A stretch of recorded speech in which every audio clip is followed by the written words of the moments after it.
Come with your spores, wrap us in roots, let us fear you from the inside.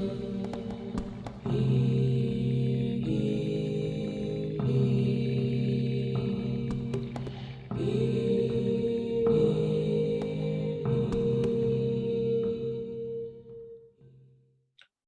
So the STONO slave rebellion took place on September 9th, 1739, outside of Charleston, South Carolina. Around 20 enslaved men from the Congo broke into a store and took weapons and other supplies. And over the course of the day, they were joined by approximately 50 more. This group marched through the countryside, murdering white slaveholding families. Later that afternoon, they stopped in a field about 10 miles from where they started, where they drank, drummed, and danced. They were eventually overtaken by a militia, and many of the rebels were killed. Others ran away, including some who weren't apprehended until months later, and in one case, about 3 years later. Over the course of the day, about 40 Black people and 20 white people were slain.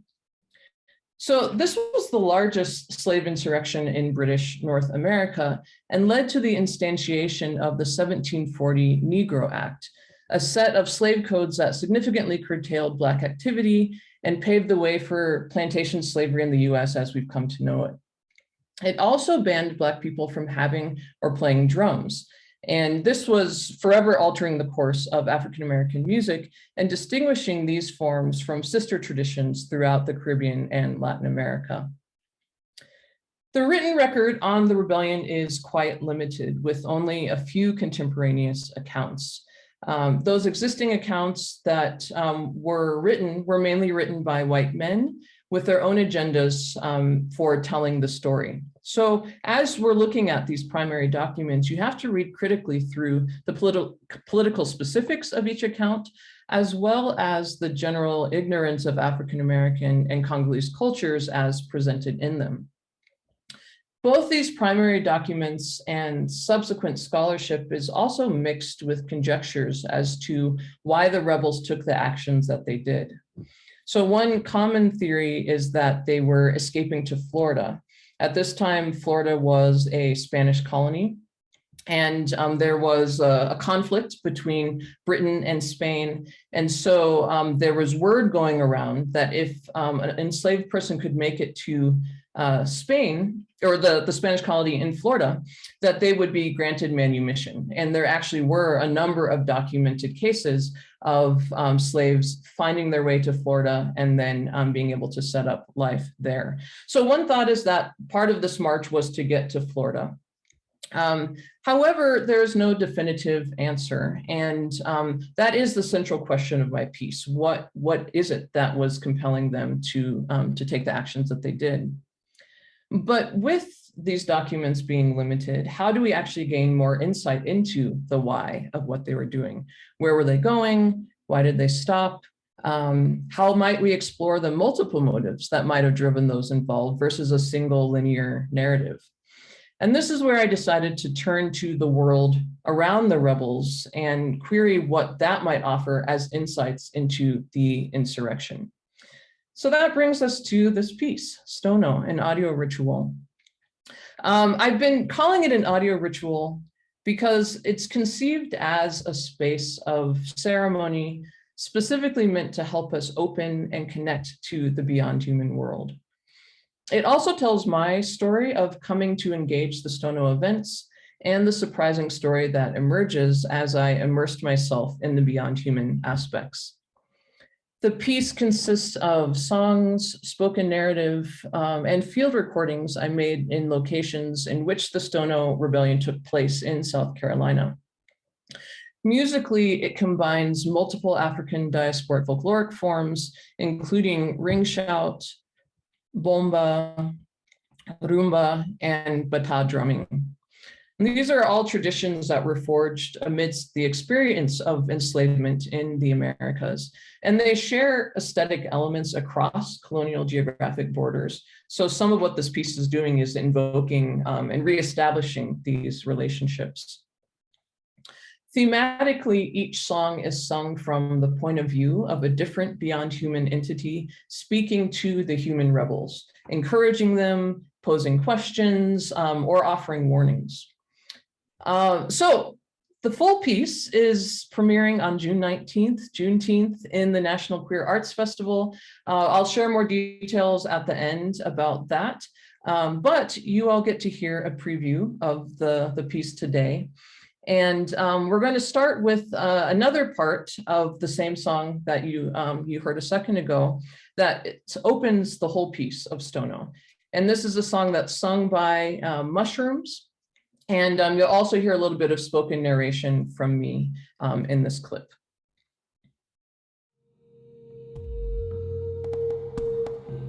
I came to South Carolina, wondering what whispers might leap from the cracks between printed words, certain I would hear their voices if I could walk the same paths.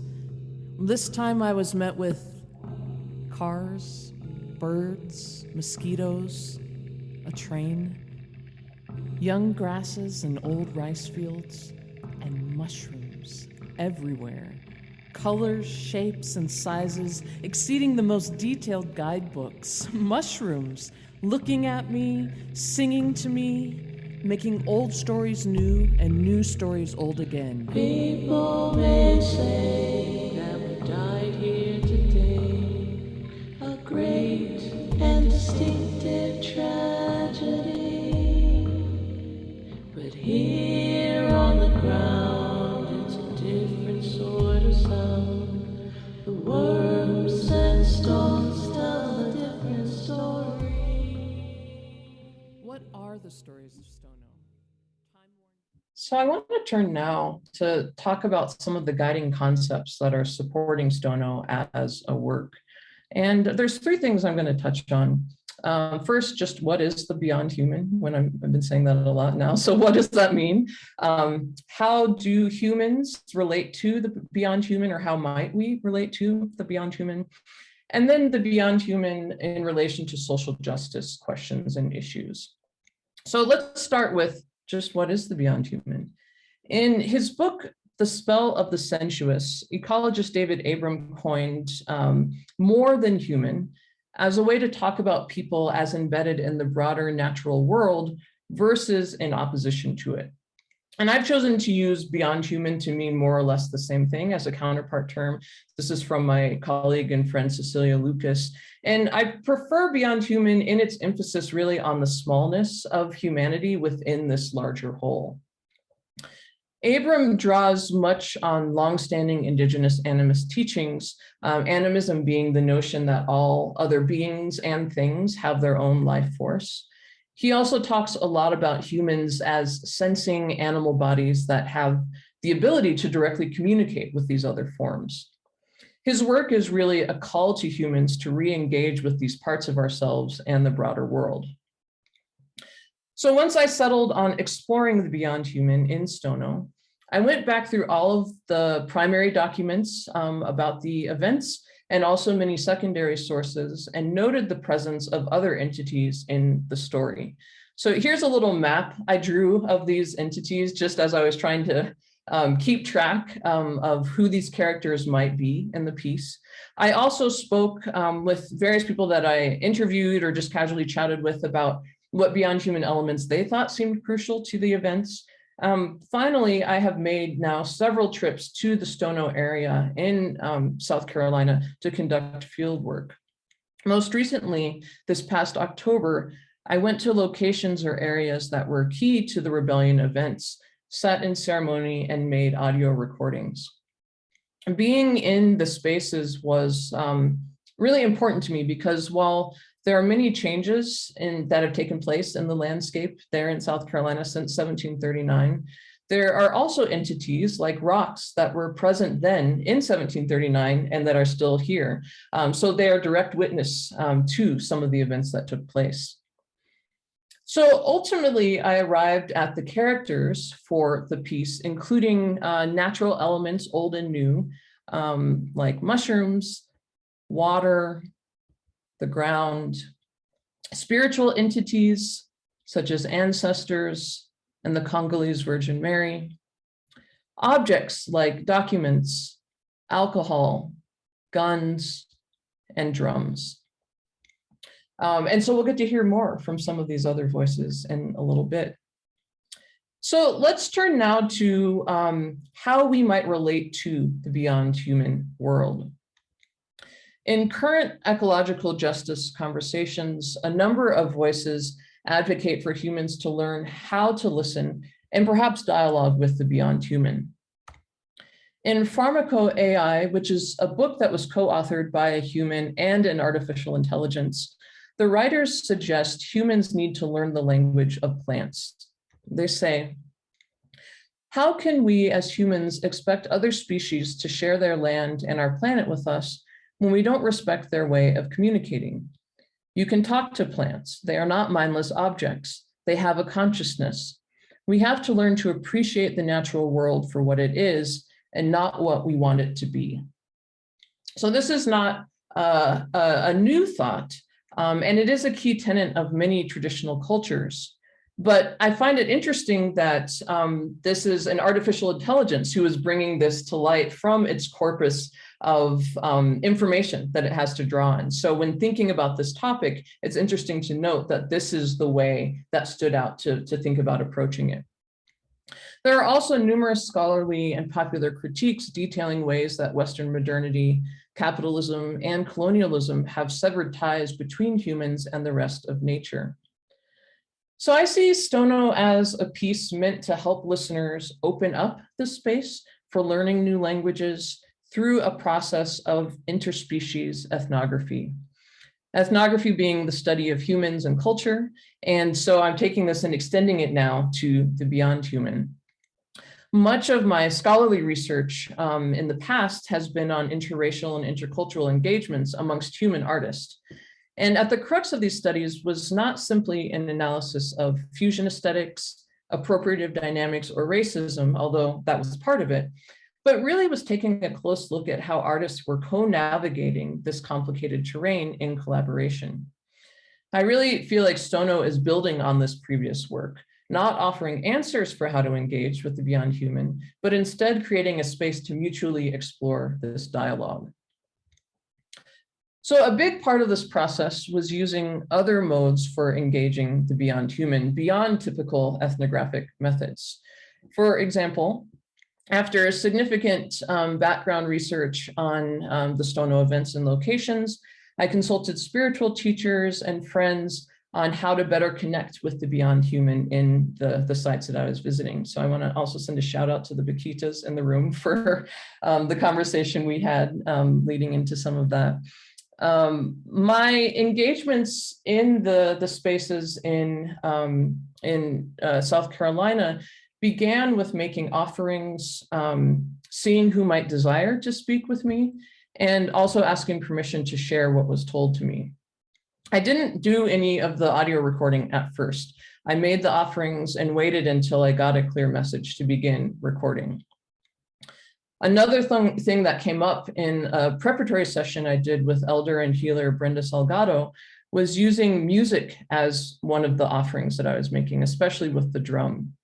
Given the significance of drums being taken away from the environment of the beyond human after the STONO Rebellion, part of my offering then was to bring back some of the rhythms and songs that once lived in that space. This seems to vibe with the suggestion also in Pharmaco AI that the best way to start understanding the language of plants is to sing. And with that, let's think now more about how cultivating this relationship might have utility specifically when thinking about social justice concerns. I was struck as I've read a ton about just different slave rebellions and revolutions, and in some of the accounts of the Haitian Revolution, it's talked about that the spirits were consulted in terms of when to start the revolution, the timing, and how that was supposed to unfold. And so that really struck me, and it made me wonder, what if we more deeply engaged these spiritual and ecological entities in our contemporary political actions? So one of the people that I've looked to in relation to this question is Adrienne Marie Brown and her book, Emergent Strategy in particular. The general thrust of this book is that things in the world and in life are ever changing. And instead of top-down responses to social issues, we need mutable, adaptable, grassroots strategies for addressing them and broader life. But one of the things that she specifically highlights in this book is biomimicry and how we might find models of communal action operating in other species. So I add to Brown's work, the work of Bayo Akomolafe, who's done a lot of thinking about race itself as a beyond human entity. He poses questions about what it might mean to approach Blackness or whiteness as something with a life force of its own, not just something that's propelled by humans.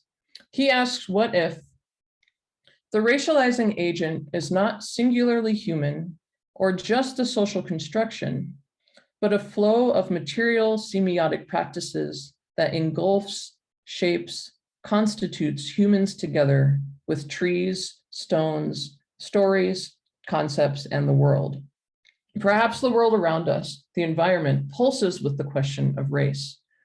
What happens if we reconsider Blackness, the strictures of identity, and white privilege within a world that is porous, constantly unmaking and remaking boundaries? What if the lenses with which Blackness is seen in agonistic tension with whiteness are just as much a product of white colonial ways of knowing, an epistemology that does not take into consideration the racializing effects of the material world, and thus situates the source of racism in the human? What if racial identity is not a property of persons, but a flow of becomings, of post-human becomings, that challenges our claims to ownership? So part of what Akomolafe is querying is why social justice struggles haven't worked, but also what exactly working would mean. And I appreciate this shift to a broader lens for considering race and letting go of the assumption that we will find answers to these questions solely amongst humans, when we clearly have not found them yet, just amongst humans. Neither Brown nor Akomolafe are really proposing a solution to these questions. It's really providing a proposition and an opening, and getting us attuned to possibilities beyond what we have previously considered. So in STONO, I asked if other entities have a stake in the rebellion, what might their goals be, and was the insurrection actually a failure? Liberation might not just be about escaping from slavery or about racial justice. In fact, having been a longtime scholar and practitioner of Black folk musics, I find that the painting of these traditions or of the goals of Black people during the era of slavery being solely spoken about as racial resistance as quite limited, when really these traditions and the culture was meant for many purposes, including escape from the human state or condition entirely. So this idea has led me to also consider that STONO was perhaps not a failed revolution. If the goal was something other than simply escaping slavery, what might that have been? And this is really where my speculation and speculative composition comes in, proposing alternatives to the documented story. So that is a little overview of the ideas that have been undergirding a lot of my thinking as I've explored this history and as I've developed this piece. But I want to give a couple minutes to you all to think about the beyond human as it might apply for you. So we'll take a few minutes now, and you can just think about this. You can jot down some notes that we can bring into the discussion later, whatever works for you. But I want you to think about these three questions. Who or what are the beyond human in your work or life? What are ways to listen to or engage the beyond human in your work or life? And what possible models for social justice do you see in the beyond human world? So you can answer some of those, all of those, whatever makes sense for you. But I'd love for you to think a little bit about how this might be applicable in some of the spaces that you're working in. We will take, let's see, let me check my timing. We will take about 5 minutes for this. So that will also be time if you need to get a drink or take a break, and then we'll be back.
So we'll take about 1 more minute and then come back together.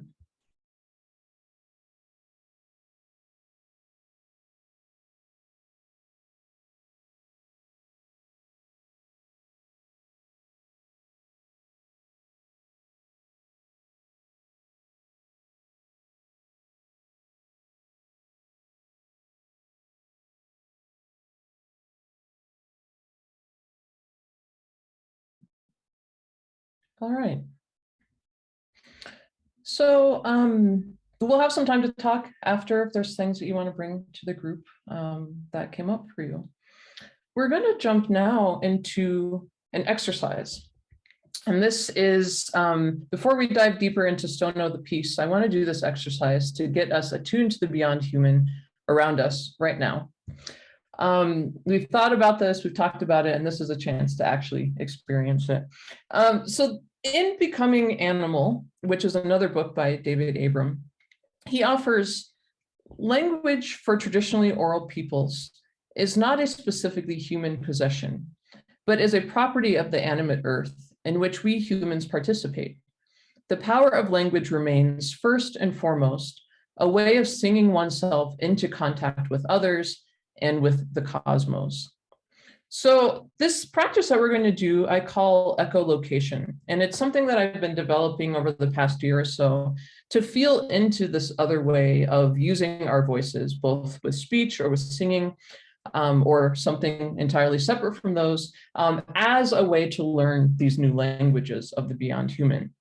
The name is inspired by Alexis Pauline Gumb's discussion of echolocation in her book Undrowned, which is a collection of teachings from marine mammals.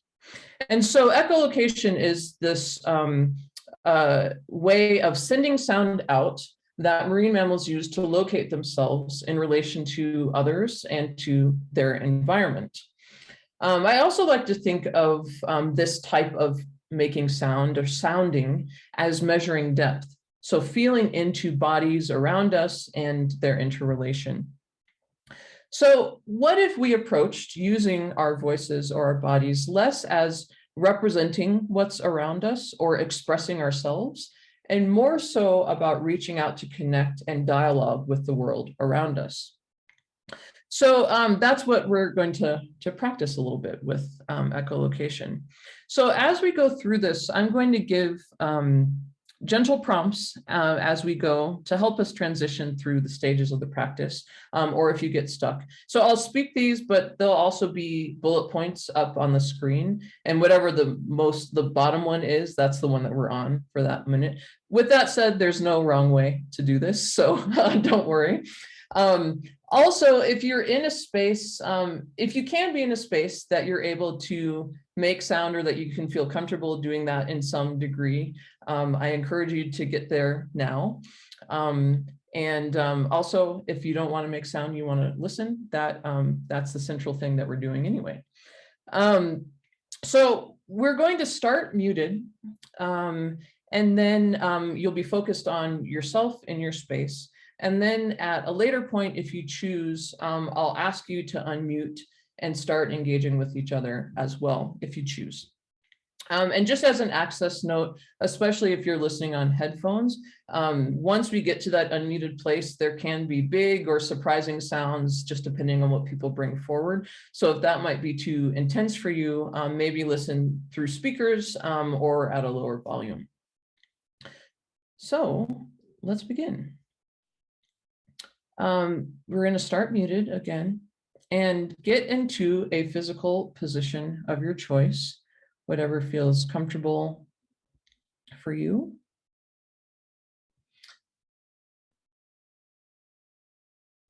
And we're going to start by listening. So listening to whatever is present. Could be your breath in the room, your heartbeat, cars or birds outside, maybe appliances. Just listen and notice.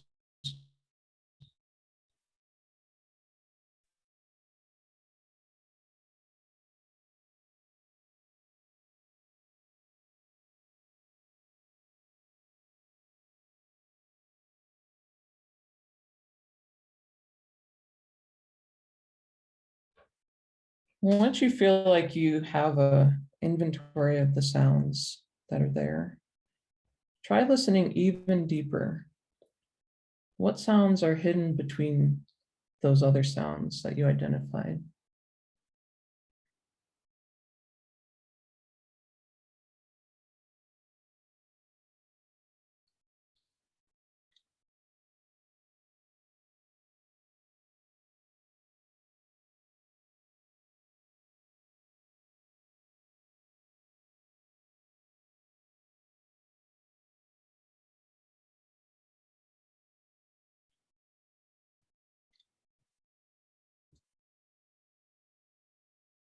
Now you're going to keep listening. But as something catches your ear, see what it's like to start to sing with it. That can be matching it, can be echoing it. But don't feel like you have to make something up. See what it's like to move the sounds that you're hearing around you through your body.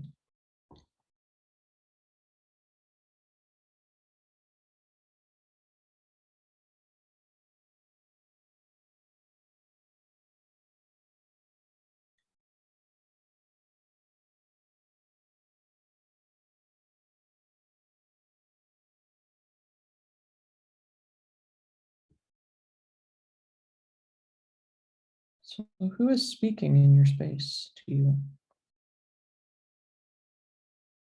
How can you connect to them? By sharing in their utterance.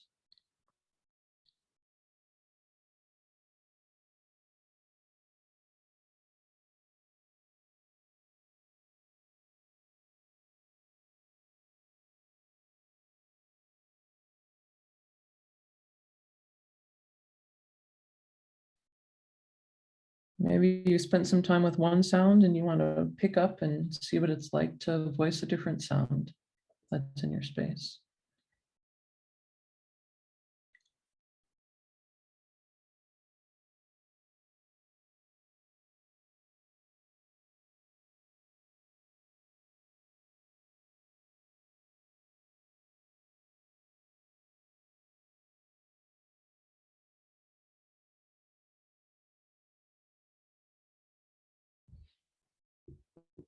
Now, again, as you feel called, start to dialogue with one of the sounds you've been spending time with or some of the others.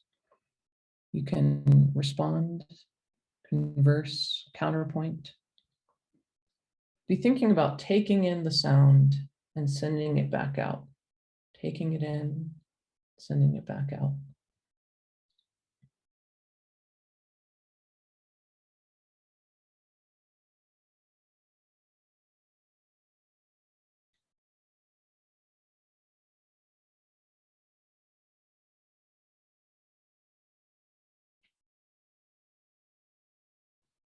And we're thinking of singing or vocalizing in an expansive sense here.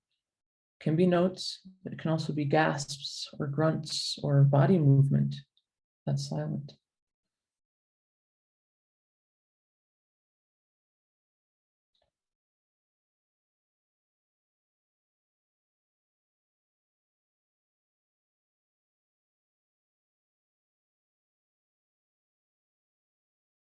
And then keep listening for other voices that join.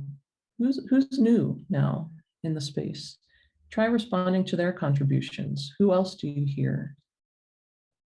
Where does your voice sit amidst this forest of sounds? How can you move through space, through the space that you're in with your voice?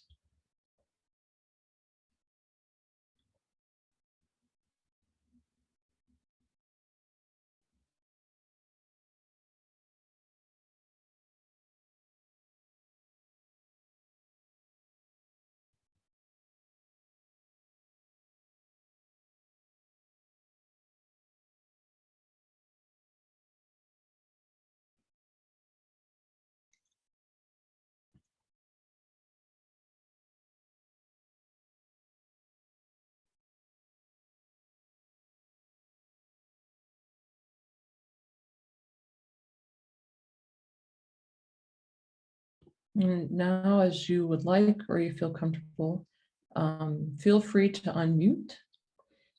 And you can contribute your sounds to the space. You can also respond to each other's sounds in the space. So we're bridging your space with everyone else's space and bringing those sounds together.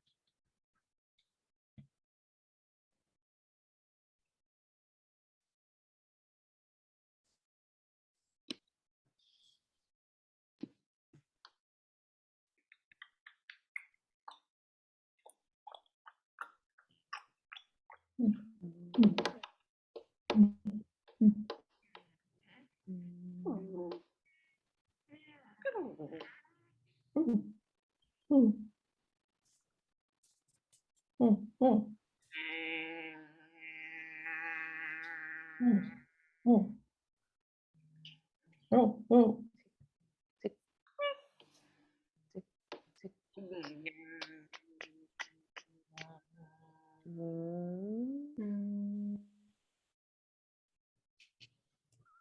Correct.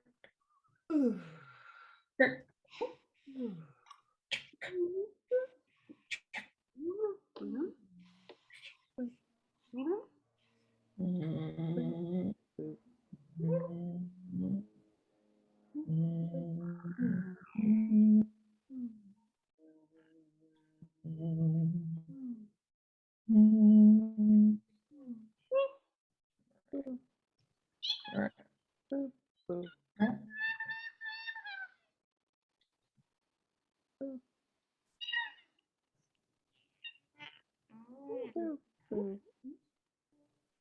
And let's see what we can build in terms of a full texture. How can we fill in all the spaces that we're hearing here in the group? Ooh. Ooh.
So wherever you're at, let's think of winding down this conversation for now. Say your goodbyes or your see ya in a little bit to the sounds around you. And we'll come back together.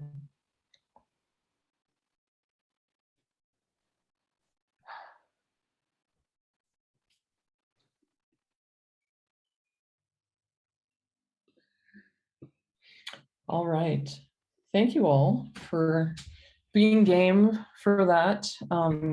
It's not necessarily always the most easeful or comfortable thing, but it can also be a lot of fun. And to me, when I think about the STONO piece, the process of researching and creating the piece has really been one long version of echolocation.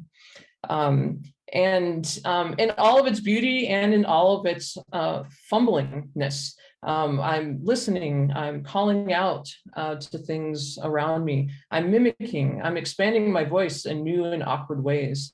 And all of that is what has been, that I've gone through, but that has really been distilled into the piece of STONO. So let's listen to some examples. In addition to this process of echolocation, I also want to say that the Beyond Human are incorporated in the piece and their voices through audio recordings. So these are both raw sound that are just straight from the recordings I made, and also ones that are digitally processed. There are rhythms and melodies in the music that come from, or that I transcribed from some of the voices I heard or recorded. And then there are also my interpretations in the lyrics of the songs. So the Beyond Human is layered in multiple ways. And this really feels important as our engagement with the Beyond Human and the ways that it speaks are varied and multifaceted. So the presence in this piece, I think, is reflecting that. So I'm going to play some examples and we can see how these layers appear in some moments of the piece. And The first sample I want to share with you is from a song called Is It the Time? This is a song that is sung from the perspective of the ground, of the land. The rebels came together through work on a work crew, and this was a major feature of colonial life at the time. Landowners were required to provide a certain amount of labor to build up the colony's infrastructure. And this was frequently done by loaning their slaves to the work crews on their days off. What is important to note about settler colonialism is that it was a complex of actions that included oppression and extermination of people alongside transformation of the natural space. So in this song, the ground is singing of this twin destruction as Black people are forced to work the land. It is a work song in terms of its form. There is a rich tradition of work songs in African-American culture. In general, work songs are songs that are meant not for entertainment, although they could be entertaining, but they were really made to accompany or to support labor. And so usually the aesthetics of these songs are a result of the type of labor being done or the material that is being worked with. So in this instance, we have the material being worked, the ground, singing the work song to the people that are working it. It also incorporates field recordings of the terrain in Charleston or outside of Charleston, South Carolina, and specifically the sound of the roads in the area. So a lot of it's cars, but other things also moving across the roads there. So with that, let's listen to the ground sing the work song to the rebels.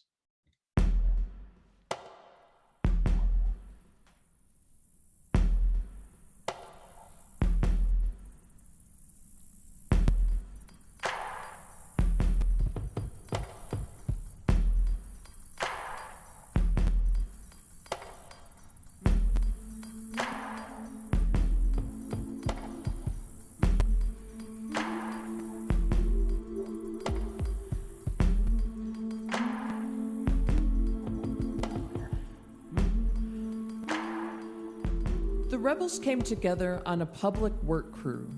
As was custom, they were forced to labor on their time off to forge the infrastructure of the fledgling colony.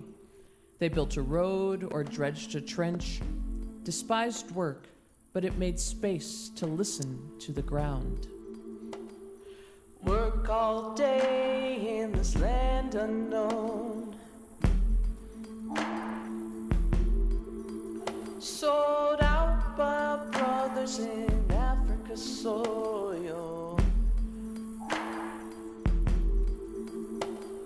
White man plays us a double trick.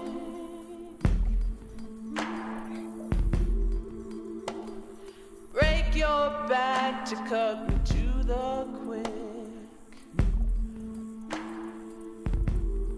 What tips an insurrection from idea to action?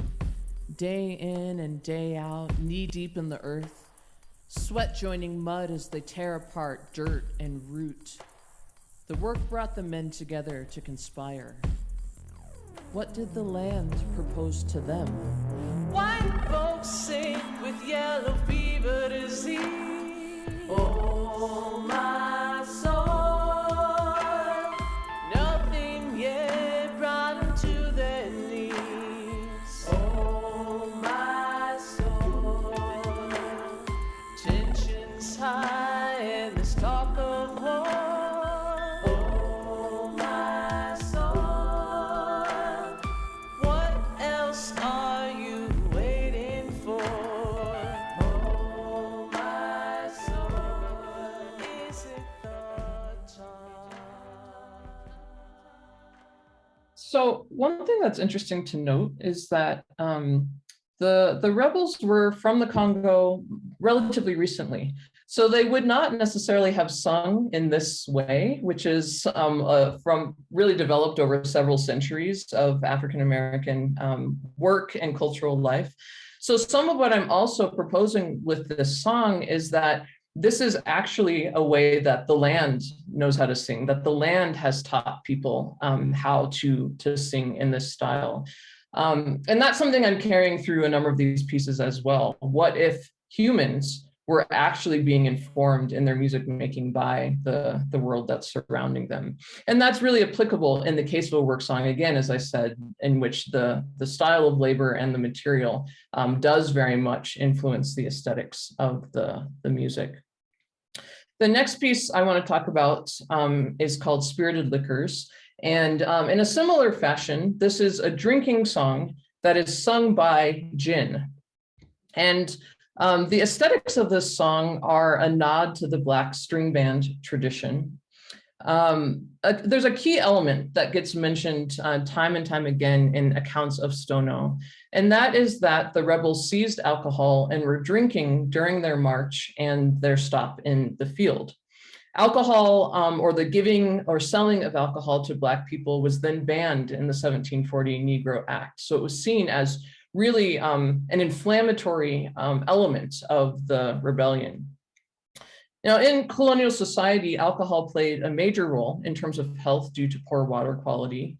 Alcoholic beverages were a major source of hydration, even for children. There was something called small beer that had smaller amounts of alcohol that kids would drink.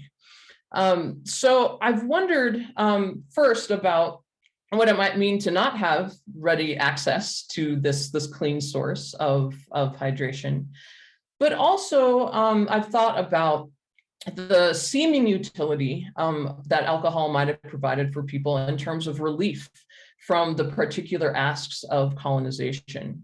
So the starting idea for this song was really thinking how the rebels might be questioning why white men should be the only ones to have access to this substance for their well-being, or supposed well-being.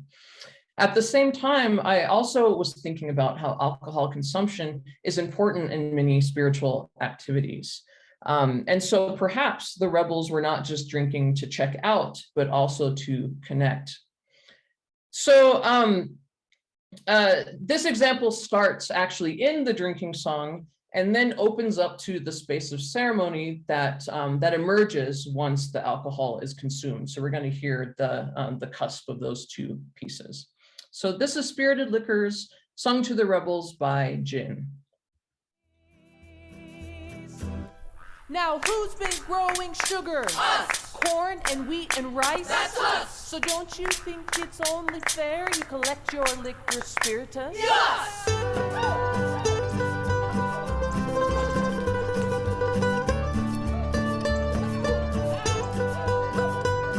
See, alcohols, we have this power to show you what you need. We open up the space between the cells and everything. When you're ready to receive direction or a purpose, you know where to find us, and we're always at your service. Spirited liquors, soften the edge, magic elixir to this god of pledge. Spirited liquors takes you inside, magic elixir opens you wide.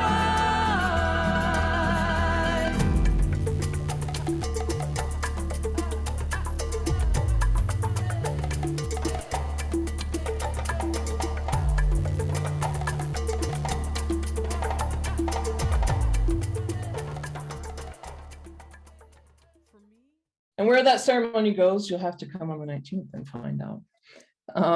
So for the last example I want to share today is an excerpt from a piece called Bug Ball. When I visited South Carolina last October, I was talking with a woman at a Black-owned herb and crystal shop. And I told her that I was there doing this project and staying on Highway 17. And this highway traces the path that the rebels marched. And she replied, "That's where all the heads were." Now, this was a recurring theme in many colonial stories, the beheading, the use of beheading as a form of violence. And in STONO, this happens in the STONO Rebellion, both to white and Black people. The rebels kill and behead 2 white men at the start of the rebellion. Later, when the militia overtakes them, some of the rebels are beheaded and their heads are displayed as a deterrent to future insurgents. So it turns out that the place that I stayed in South Carolina, on the property, there were these large black rubber balls that were hanging in the trees. I came to learn that they were bug traps, but they also felt very alive as icons of the many heads that were severed during the rebellion. And so part of my offering practice was to build altars under each of these heads to honor those that had been killed from all different roles and sides within the rebellion. So I knew that there would be some song about this part of the story, and also just thinking about these heads as something that are different from humans, that are now beyond human. And it became a space to imagine what an ancestor might say after they were passed on about the human world, what realities they would see differently, and what advice that they might offer to the rebels. So this is the heads, starting really with the heads of the two white men killed at the beginning, but then expanding out to all of the heads singing to the rebels. What makes a good white man? How should you decide when it's your choice who lives and who dies? How much does life cost as you broker for truth when you're hunting for man, woman, child? Heads will swing, heads will swing, heads will swing, heads will swing, heads will swing, heads will swing. You thought it'd be clearer who the enemy is in a system that race has defined. He looks like a master, she's surely a slave. Turns out they're kin intertwined. It's no small thing to take a life, but sometimes it's the only sacrifice. Heads will swing, the land's filled with heads from slaughter. Heads will swing, hanging from trees, floating in the heads water. Countryside full of flames in the night. Heads no heroes or villains, just kin set alive. Slave or master, action or still. Binaries offer no gradient. Heads will swing. It brutalizes all. It traumatizes all. It brutalizes all. It compromises all.